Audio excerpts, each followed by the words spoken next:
ರಾಜ್ಯಪಾಲರು ಅವರ ಒಂದು ಏನು ಕೆಲಸ ಕಾರ್ಯಗಳು ಮಾಡಬೇಕು ಅವ್ರು ಮಾಡ್ತಾರೆ. ನಾನು ಅದ್ರ ಬಗ್ಗೆ ಏನು ಮಾತಾಡೋಕ್ಕೆ ಹೋಗೋದಿಲ್ಲ. ಅವ್ರಿಗೆ ಎಲ್ಲ ರೀತಿಯ ಹಕ್ಕುಗಳಿರ್ತದೆ.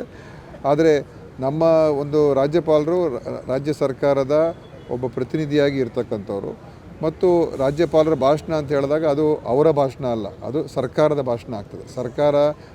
ಸರ್ಕಾರದ ಅಭಿಪ್ರಾಯಗಳೇನು, ಈ ರಾಜ್ಯದ ಪರವಾಗಿ ಏನು ನಾವು ಮಾಡಬೇಕು ಅಂತ ಇದ್ದೇವೆ, ಮತ್ತು ರಾಜ್ಯಕ್ಕೆ ಆಗ್ತಾ ಇರತಕ್ಕಂಥ ಸಮಸ್ಯೆಗಳಿರ್ಬೋದು ಅಥವಾ ಬೆಳವಣಿಗೆಗಳಿರ್ಬೋದು, ಅದ್ರ ಬಗ್ಗೆ ನಾವು ಪ್ರಸ್ತಾಪ ಮಾಡ್ತೀವಿ.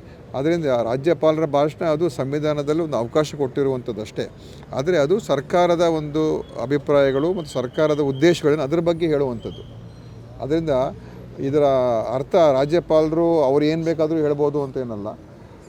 ಅದರಿಂದ ಇದು ಒಂದು ರೀತಿ ಎಲ್ಲೋ ಒಂದು ಕಡೆ ಎಲ್ಲೆಲ್ಲಿ BJP ಏತರ ರಾಜ್ಯಗಳಿದೆ ಅಲ್ಲಿ ನಾವು ನೋಡ್ತಾ ಇದ್ದೇವೆ ರಾಜ್ಯಪಾಲರ ಒಂದು ನಡೆ ಮತ್ತು ಯಾವ ರೀತಿಯಾಗಿ ಅಲ್ಲಿರುವಂಥ ಆಡಳಿತ ಮಾಡ್ತಾ ಇರ್ತಕ್ಕಂಥ ಸರ್ಕಾರಗಳಿಗೆ ತೊಂದರೆ ಕೊಡ್ತಾ ಇರ್ತಕ್ಕಂಥದ್ದು, ಮತ್ತು ಒಂದು ರೀತಿ ಕೇಂದ್ರ ಸರ್ಕಾರದ ಒಂದು ಕಪಿಮುಷ್ಟಿಯಲ್ಲಿ ಅವರ ಕೇಂದ್ರ ಒಂದು BJPಯ ಒಂದು ಮಾರ್ಗದರ್ಶನದಲ್ಲಿ ನಡೆಯತಕ್ಕಂಥದ್ದು ಕೂಡ ಆಗ್ತಾಯಿದೆ. ಅದು ನಮ್ಮ ದೇಶದ ಒಕ್ಕೂಟ ವ್ಯವಸ್ಥೆ ಇವತ್ತು ಗಣರಾಜ್ಯ ರಿಪಬ್ಲಿಕ್ ಡೇ ಅಂದರೆ ಸಂವಿಧಾನ ರಚನೆಯಾದ ದಿನ.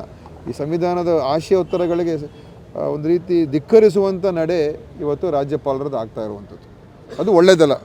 ಒಂದು ಫೆಡರಲ್ ಸ್ಟ್ರಕ್ಚರ್ಗೆ, ಅದು ಒಕ್ಕೂಟದ ವ್ಯವಸ್ಥೆಗೆ ಒಳ್ಳೆಯದಲ್ಲ ಅದು. ಯಾಕೆ BJP ಅವರು ದ್ವೇಷ ಭಾಷಣ ಮಾಡ್ತಾ ಇದ್ದಾರಾ? ಯಾಕೆ ಅವ್ರಿಗೆ ಆತಂಕ? ನನಗೆ ಅರ್ಥ ಆಗ್ತಾಯಿಲ್ಲ. ಅವರೇನಾದರೂ ದ್ವೇಷ ಭಾಷಣ ಮಾಡ್ತಾಯಿದ್ರೆ ಅವಾಗ ಆತಂಕ ಇರಬೇಕಾಗ್ತದೆ. ಈಗ ಇದು ಕಾನೂನು ಎಲ್ರಿಗೂ ಅನ್ವಯಿಸ್ತದೆ. ಯಾರೇ ಆಗಿರ್ಬೋದು, ಯಾವುದೇ ಪಕ್ಷದವರಾಗಿರ್ಬೋದು, ಯಾವುದೇ ಸಂಘಟನೆಯವರಾಗಿರ್ಬೋದು, ಯಾವುದೇ ಒಬ್ಬ ವ್ಯಕ್ತಿನೂ ಆಗಿರ್ಬೋದು.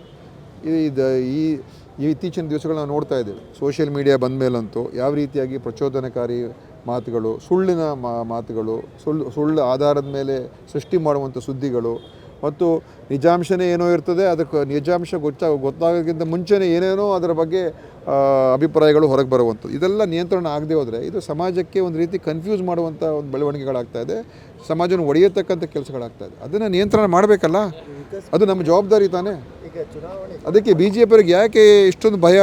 ಯಾಕೆಂದರೆ ನೋಡಿ, ಇವತ್ತು ಕೇಂದ್ರದಲ್ಲಿ BJP ಅವರು ಯಾವ ರೀತಿಯಾಗಿ ದಬ್ಬಾಳಿಕೆ ಮಾಡ್ತಾ ಇದ್ದಾರೆ, ಕಾನೂನುಗಳು ಹಿಡ್ಕೊಂಡು ಅಂತ ನಾವು ನೋಡ್ತೇವೆ. ನಾವು ಆ ಥರ ಮಾಡೋಕ್ಕೆ ಹೋಗೋದಿಲ್ಲ. ಕಾಂಗ್ರೆಸ್ ಯಾವತ್ತೂ ಆ ಥರ ಮಾಡೂ ಇಲ್ಲ.